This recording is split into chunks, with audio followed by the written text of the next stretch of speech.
Did you get an opportunity to land on the land, or were you on the ship the whole time? I was on the ship the whole time. The thing about the kamikaze that's interesting, Bill, is that when they first started that approach, they would come in, as we called it, at high altitude. And then they'd nose over and come down to hit a ship. They learned that that wasn't the most effective way of doing it, so they now came in at water level, and that took it out of the view of the radar. And they'd fly back and forth amongst our own ships, and here were our chaps firing, and they were actually hitting one another. That's how shrewd. Probably counted on that. Yeah, oh, they did. And then when they'd see the needle going to empty, they'd take her up, just straight up, nose it over, and down they'd come. And this was a last-ditch effort on their part, too, because we were nearing their mainland. Exactly. I think kamikaze, if I remember correctly, meant divine winds. You know better than I, Bill. Well, I don't. I think so. Okay. I'll take your word for that. But these were all young airmen that had agreed to take their last mission and try to take out the American ships. I think, in fact, there was some ceremony, wasn't there? Some ceremony that they would go through before they went airborne. Right, I think they had the tea ceremony and so forth before they went. But their planes were basically a flying bomb, is what they were. They were.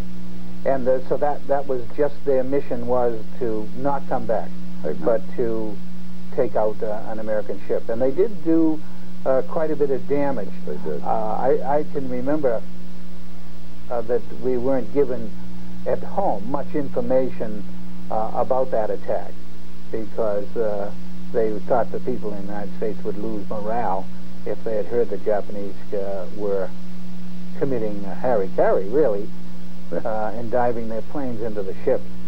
So that was a fearful time for our ships at that time. You must have seen, your ship was not hit, was it? No, we saved the battleship Missouri. I think a couple of aircraft carriers were hit. I'm not sure of the number. In fact, did you see those hit? No, but what I did see was I saw hospital ships hit. Believe it or not, under the Geneva Convention, you would, at night, go out and light up. And that's what this hospital ship had done. It stood away from the battle area, so to speak, lit up, and the Japanese still went into it. And it was from that point on that we just, we didn't play any more games. It was lights out and make smoke. And that the fire that was dreadful that they poured into the oncoming planes too. When you see movies of them, you don't know how they ever got through. Amen. Because all they needed was one direct hit, and they blew up. Amen. Because they were almost like paper mache, as you indicated. They were a flying bomb. We lost a lot of men that time. Yeah. Where else did you travel? Did you get an opportunity to go to China? You had mentioned to me. After Hiroshima and Nagasaki,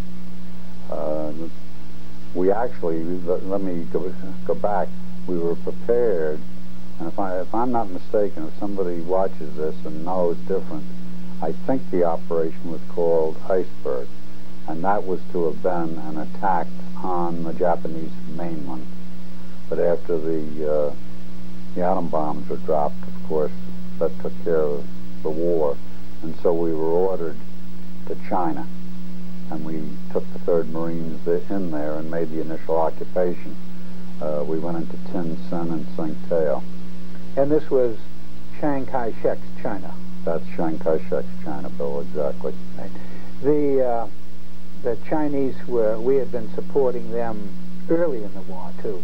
Some of our pilots had gone over there Flying Tigers, Flying Tigers to join in. General Chennault. Right. Sure. The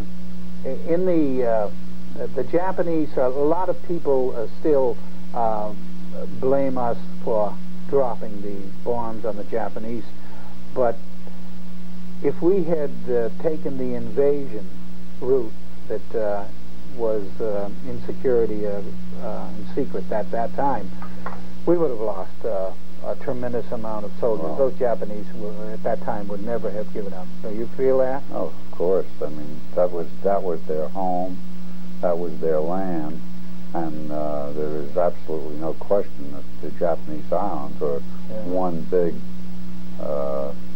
fire force. And there weren't beachheads like there were on some of the islands.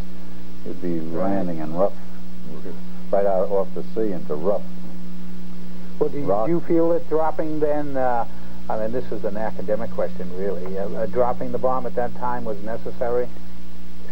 You know, what you bring up to my mind when you say that is much of what General Patton had indicated when he wanted to really, after Omaha Beach, he just wanted to keep going.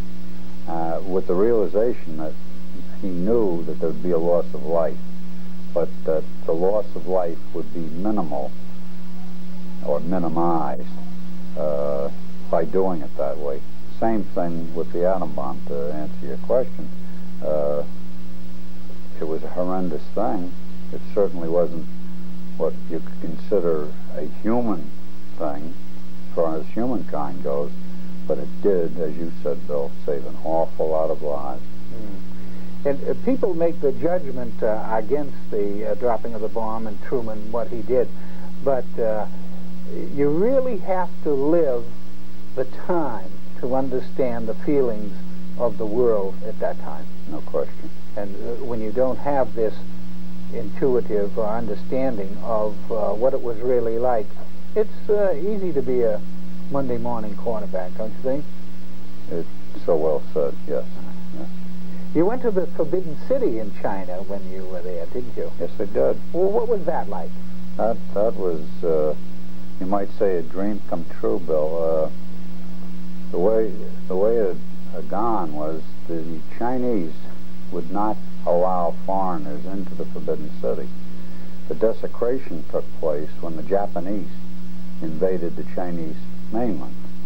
And therefore, I don't know this to be a fact, but we were told by missionaries that once that desecration had taken place, that the Chinese became somewhat more liberal, especially with us, because we were there to free them from their enemy.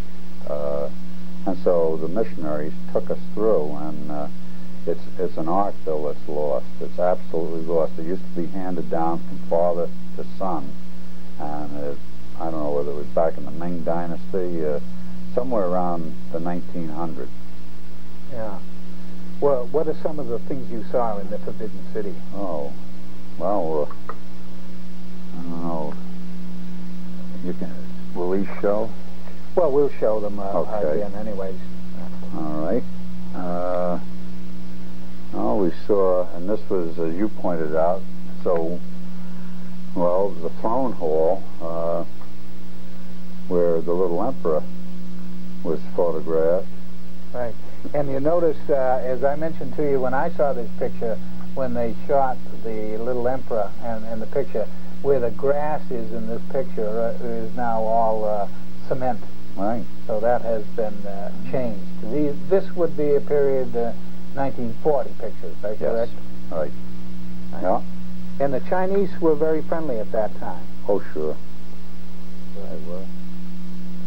The hall that we were talking about was when they made the motion picture, The Last Emperor, right?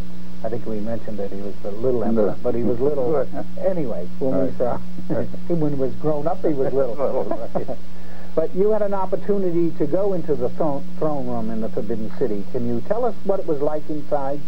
Oh, it's magnificent. It's one of those when people say it's beyond description, Bill. It's just about that fact.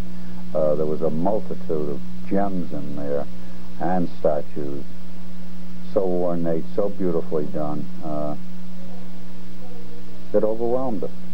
Were these all behind cases for people to see? But could the average Chinese go in there at that time? I don't honestly know the answer to that question. I think so, but I'm not sure. Yeah. Whether they just did it for us or not, I don't know. I see.